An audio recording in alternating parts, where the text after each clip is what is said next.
రక్తనాళాల గోడలపై రక్తం నెట్టే శక్తిని కొలిచేదే రక్తపోటు.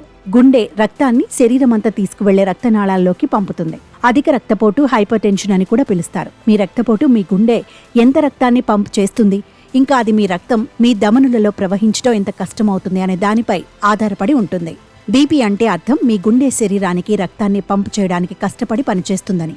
సాధారణంగా రక్తపోటు కొలిచేందుకు ఏదో ఒక చెయ్యికి పట్టి వేసి స్మిగ్నోమానోమీటర్ సాయంతో రీడింగ్ చూస్తారు. కానీ 2 చేతులకు విడివిడిగా చూసినప్పుడు బీపీ రీడింగ్లో తేడాలు ఉండే అవకాశం ఉందని నిపుణులు చెబుతున్నారు.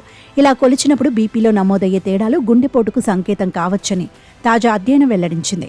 దీనికి సంబంధించిన నివేదికను హైపర్ టెన్షన్ జర్నల్లో తాజాగా ప్రచురించారు.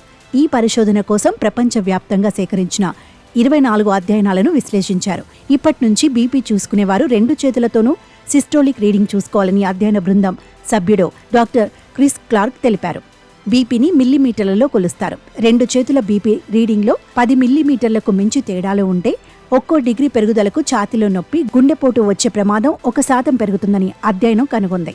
2 చేతుల బీపీ రీడింగ్లో 5 మిల్లీమీటర్ల కంటే ఎక్కువ తేడా ఉంటే వారికి గుండె సంబంధ సమస్యలు ఉన్నాయని భావించాలని పరిశోధకులు చెబుతున్నారు. అందువల్ల ప్రమాదాలను ముందుగానే అంచనా వేయడానికి 2 చేతులతో బీపీ చూసుకోవాలని తెలిపారు.